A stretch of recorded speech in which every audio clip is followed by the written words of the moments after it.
Welcome to Bharat Today news బులెటిన్ల ముందుగా headlines. చదువుపై తనకున్న మమకారాన్ని మరోసారి నిరూపించిన కేంద్ర సహాయ మంత్రి Bandi Sanjay.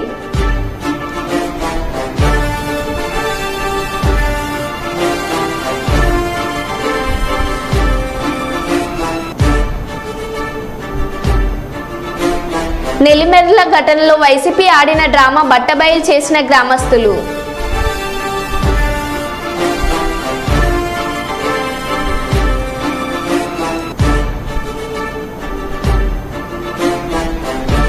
Royal official professional association ఆధ్వర్యంలో బలిజ వివాహ పరిచయ వేదిక.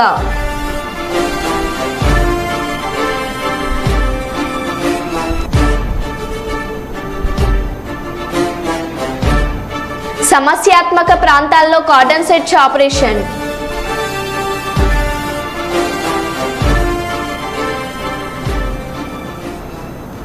ఇక వివరాల్లోకి వెళ్తే, భద్రాద్రి కొత్తగూడెం జిల్లా భద్రాచలం వద్ద గోదావరి 3వ ప్రమాద హెచ్చరిక వద్ద ప్రవహిస్తోంది. గోదావరి నీటి మట్టం 53 అడుగులు దాటి ప్రవహించడంతో అధికారులు 3వ చివరి ప్రమాద హెచ్చరికను జారీ చేశారు.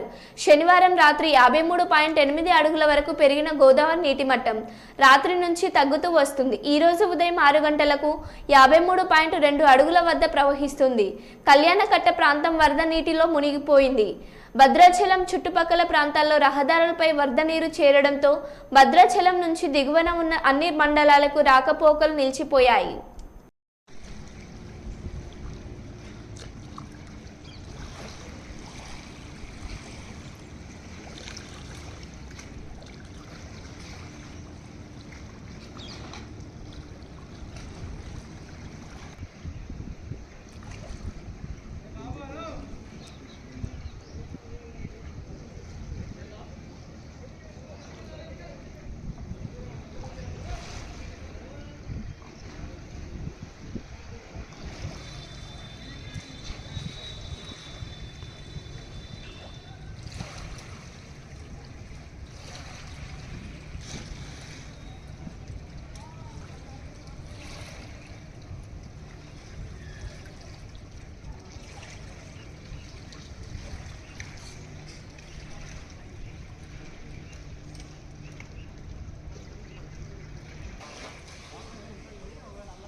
మాజీ కేంద్ర మంత్రి వైఎస్ జైపాల్ రెడ్డి 5వ వర్ధంతి సందర్భంగా నెక్లెస్ రోడ్లోని స్ఫూర్తి సంస్థల్లో కుటుంబ సభ్యులతో కలిసి నివాళులర్పించిన సీఎం రేవంత్ రెడ్డి. హాజరైన శాసనమండలి చైర్మన్ గుత్తా సుఖేందర్ రెడ్డి, మంత్రి పొన్నం ప్రభాకర్, ముఖ్యమంత్రి సలహాదారు వేం నరేందర్ రెడ్డి, ఎమ్మెల్యేలు, ఎమ్మెల్సీలు, ఎంపీలు పాల్గొన్నారు.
రోడ్లపై మద్యం సేవించి బైకుల్లో ఇష్టప్రకారంగా తిరుగుతూ మహిళలని, ఆడపిల్లల పట్ల అసభ్యకరంగా ప్రవర్తిస్తున్న అల్లరి ముఖాల పని పట్టాలని డిప్యూటీ సీఎం పవన్ కళ్యాణ్కు నెల్లూరు జిల్లా వెంకటగిరి ప్రజలు మొరపెట్టుకున్నారు.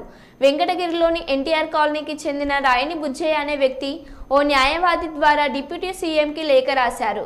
తమ ప్రాంతంలో పోకిరీల రౌడీయిజం ఎక్కువైపోయిందని, వారిని అడిగితే మద్యం, గంజాయి సేవించి తమపైకి విచ్చేస్తున్నారని ఆవేదన వ్యక్తం చేశారు.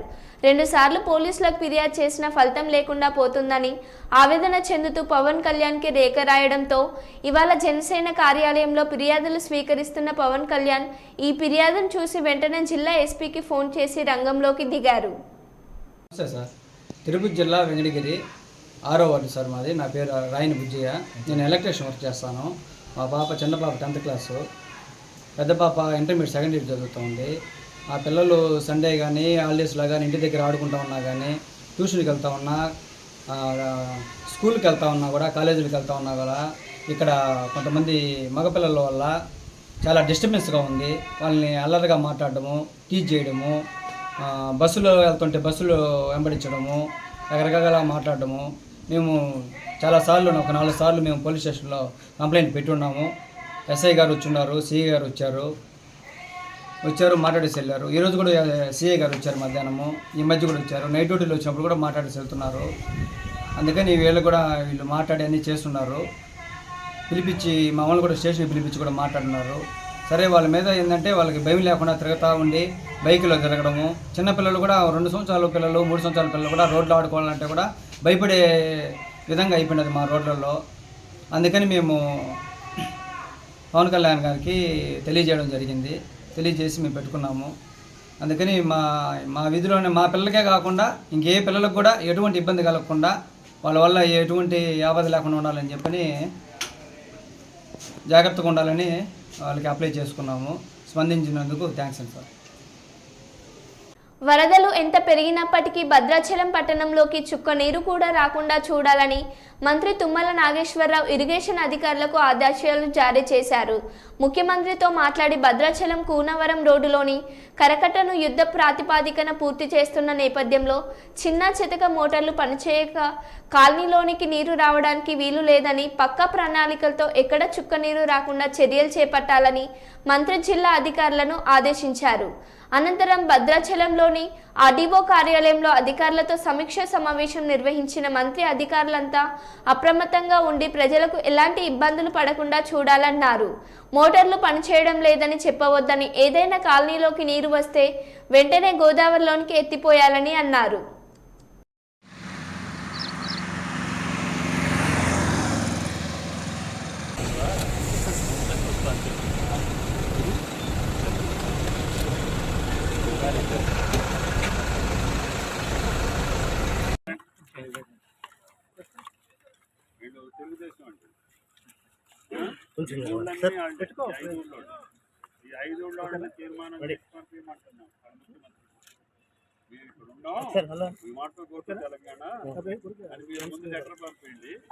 తర్వాత నేను ముఖ్యమంత్రితో మాట్లాడతాను.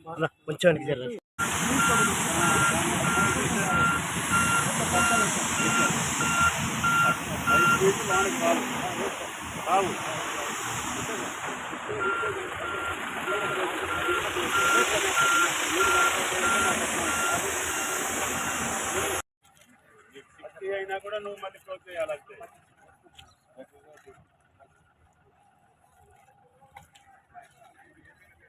పోయినసారి ఏమైందంటే లేకపోతున్నారా మొత్తం ఊళ్ళోకి వచ్చేసి ఈ కరకట్ట యొక్క ఉపయోగం ఉండదు. మనం అంతా పోసిన తర్వాత ఇక్కడ ఒక చోట వింటున్నా మీరు అక్కడ అవసరమైతే ఇంకో మాట పెట్టుకోండి, ఏ కాలనీలోకి వచ్చినా ఆడకూడ ఇబ్బంది కాకుండా ఉండాలని. భద్రాచలంలోకి వాటర్ లేదు ఈ సంవత్సరం అనేది అది టార్గెట్ లేదు. నదులకు ఇబ్బంది కలగకుండా చూశారు. ఈ రోజు నుంచి కాదు, కలెక్టర్ గారు జాయిన్ అయ్యే రోజు నుంచి పాపం ఆయన అదే పని చేస్తున్నారు. దానికి ముఖ్యమంత్రిని బలవంతం చేసి పోయి అలా 3 నెలల కోసం కట్ట చేస్తున్నారు కదా పాపం. మరి అంత పని చేసినప్పుడు చిన్న పని ఫిక్స్ చేసి ఇంకో మోటార్ పెట్టుకొని కాలనీలోకి రాకుండా మీరు వేరు వాటర్ తెచ్చిపోతున్నాను పెద్ద యంత్రాంగం ఒకసారి ఉంటుంది. ఎక్కడ కూడా గోదావరి వాటర్ రావట్లేదు, మెయిన్ వాటర్ కూడా స్టాగ్నేట్ కాదు.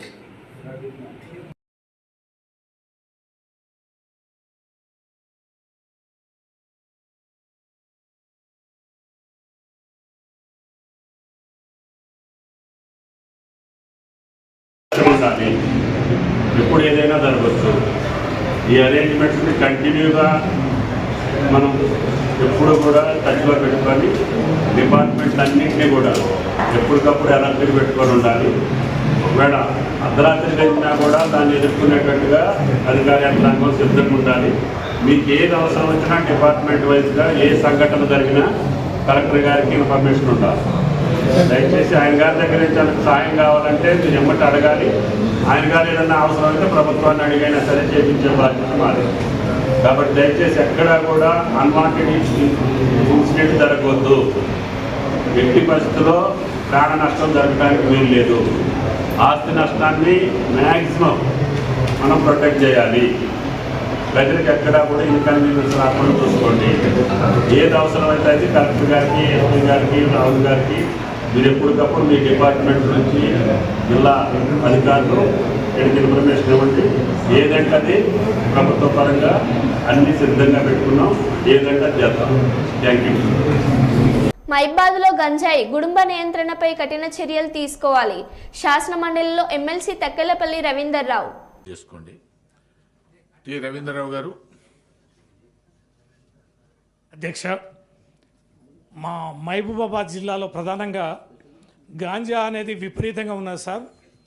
అటు ఉమ్మడి ఖమ్మం జిల్లా ఛత్తీస్గఢ్కు బార్డర్గా ఉండడం, అటవీ ప్రాంతం, కొండ కోనలు, తర్వాత రైల్వే ఫెసిలిటీ ఉండడం వల్ల విపరీతంగా ఎక్స్పోర్ట్ కూడా మహబూబాబాద్ కేంద్రంగా జరుగుతున్నది. ఈ మధ్యకాలంలో ఎక్కడ వెతికినా కూడా విపరీతంగా ఈ గాంజా అనేది పట్టుబడుతుంది. కానీ తక్కువ స్థాయిలో స్కూళ్ళలో చూసినా, కళాశాలలో చూసినా, ఏ కుటుంబాలు చూసినా విపరీతమైన ఆవేదన మహబూబాబాద్ జిల్లాలో ఉంది. దయచేసి ప్రభుత్వం తగిన చర్య చేపట్టాలి. గుడుంబా కూడా విపరీతంగా పెరుగుతుంది, నల్లబెల్లం కూడా. కాబట్టి అక్కడ అరాచకవాదం కానీ, నేరాల పరిస్థితి కానీ, ఇతరత్ర అసాంఘిక కార్యక్రమాలకి వేదికగా తయారవుతుంది. ప్రభుత్వం దీన్ని తీవ్రంగా పరిగణించాల్సిందిగా తమరి ద్వారా విజ్ఞప్తి చేస్తున్నాను. Honourable minister. ఆసిఫాబాద్ జిల్లా కాగజ్నగర్ మండలం ఇస్కాం విలేజ్ నెంబర్ 4 బసంత్ నగర్లోని అతి పురాతనమైన కాళీమాత మందిరంలో గల కాళీమాత విగ్రహాన్ని గుర్తు తెలియని దుండగులు ఉద్దేశపూర్వకంగా ధ్వంసం చేశారని ఆరోపిస్తూ ఈరోజు ఇస్కాం పోలీస్ స్టేషన్లో ఫిర్యాదు చేసిన బజరంగ్ దళ్ రామ్నగర్కు చెందిన రతన్ మండల్ గత 5 సంవత్సరాలుగా రామ్నగర్ వైకుంఠధామం సమీపంలో గల కాళీమాత మందిరంకు వెళ్లి పూజలు చేస్తూ ఉండేవాడు. ఇదే క్రమంలో ఈరోజు ఉదయం గుడి ప్రాంగణంకు వెళ్లి చూడగా అక్కడ కాళీమాత విగ్రహం ధ్వంసం చేసినట్టు గమనించి వెంటనే గ్రామ పెద్దలకు సమాచారం అందించారు. జై శ్రీరామ్.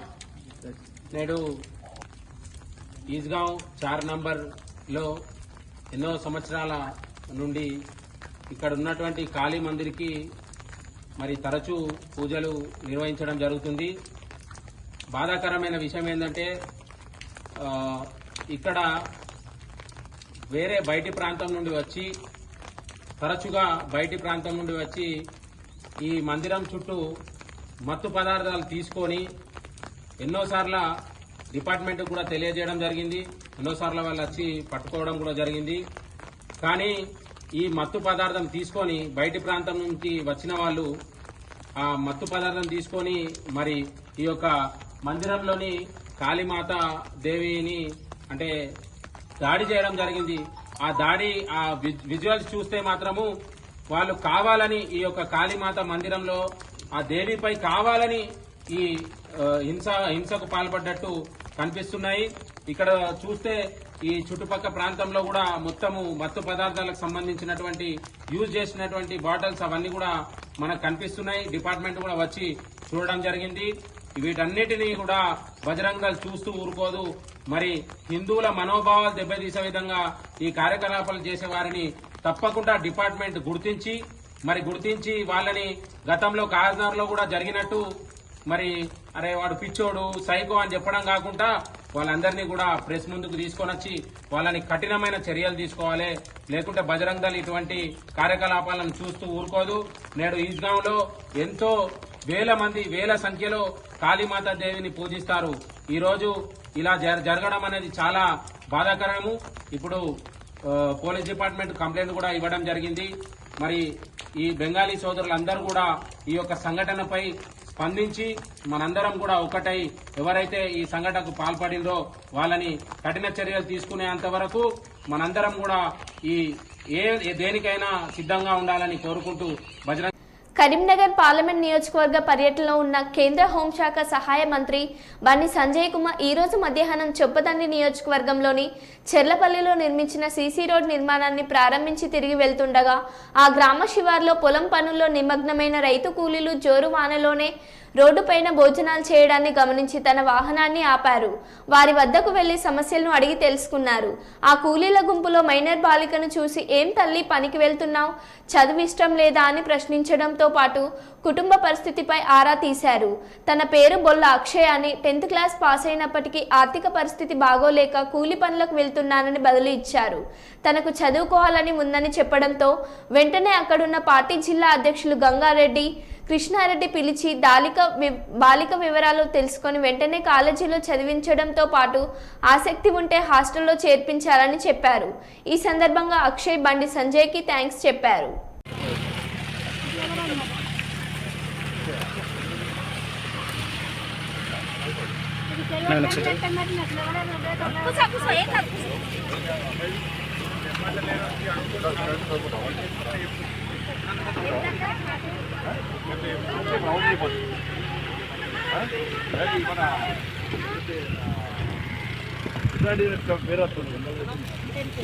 ఫోన్ నెంబర్ రాసుకొని పేరు రాసుకో దానికి అపోజిట్ రాసుకోవాలి హాస్పిటల్కి తప్పకుండా కదా ఓకే చెప్పు చలో రాసుకో ఇది రాసుకోరా మామూలు ఫోన్ చేస్తే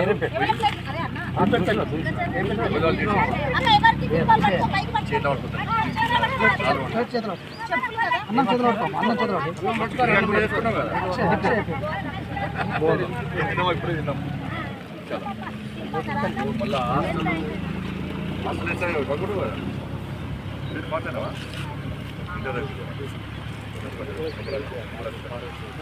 నీళ్ళు పడుతున్నాయిరా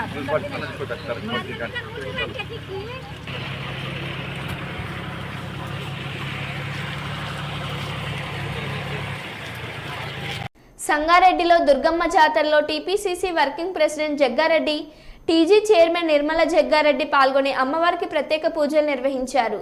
అనంతరం పోతురాజులతో కలిసి ఉత్సాహంగా నృత్యం చేసిన జగ్గారెడ్డి సంగారెడ్డి నియోజకవర్గ ప్రజలతో పాటు రాష్ట్ర ప్రజలు సుఖ సంతోషాలతో ఉండాలని దుర్గమ్మ తల్లిని మొక్కుకున్నామని జగ్గారెడ్డి అన్నారు.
మరో బులెటిన్లో మళ్ళీ కలుద్దాం. Stay tune.